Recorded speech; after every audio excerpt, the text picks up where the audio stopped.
Guys, tamang kararating lang dito sa boarding house. Syempre, ako gusto nyo na ba makita ko anong pinabili ko sa bata? Syempre, ito, napapakita ko na nga ito. Taran, taran, taran. 1, 2, 3, 4. Taran! Ayan, guys, kung makikita nyo, guys. Ito, isahin natin. Binili ko siya nito kasi nga ganina, nagtuturo siya ganina, guys. Nagtuturo siya, ayan. Binili ko siya nito. Mamaya magkapalipad kami doon sa labas. Tapos, ayan, nagpabili rin siya ng mga lollipop. Yung lollipop na to is may 5 layers. Wow, layers talaga ha. O, sige man yan, baby. Mamaya natin na-open. Tapos, guys, ito nga. Ito, syempre, ang mahiwagang ring. Umiilaw kasi yan, kaya siya mahiwaga. Paano ba ito pailawin? Ayun. Guys, ang ganda ng kanyang sing-sing. Oh, suot mo na, baby. Suot mo, dali. Wow. Dito mo isuot na sa ano, dito. Sa gitna. Ganun mo, haba mo yung gitna mo. Yan. Wow! Nailaw ang sing-sing ng bata. Tapos dyan, guys, nagpabili rin siya sa akin ng ito, 4 na Spider-Man. 4 na Spider-Man bilog.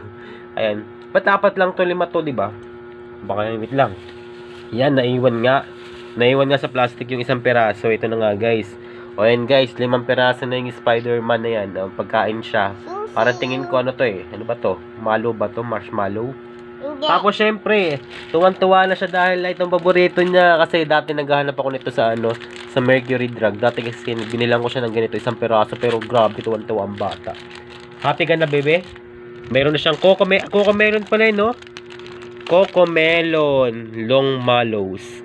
Wow, Coco Melon pala. Tingnan mo, bebe. Ayun na si Coco Melon, no? Tingnan mo yung mukha niya. Uy, Coco Melon. Wow, Coco Melon. Coco Melon. Syempre guys, yung kanyang shade. Hindi niya na sinuot kaganina kasi mainit. Open ko na daw to, guys. Kasi daw siya tuwan-tuwa yan, guys. Ang ganda pala nito, ano? Para siyang ano, yung naikot sa ano. Saan ba yun? Yung naikot sa, kung saan lugar yun. Basta yun na yun.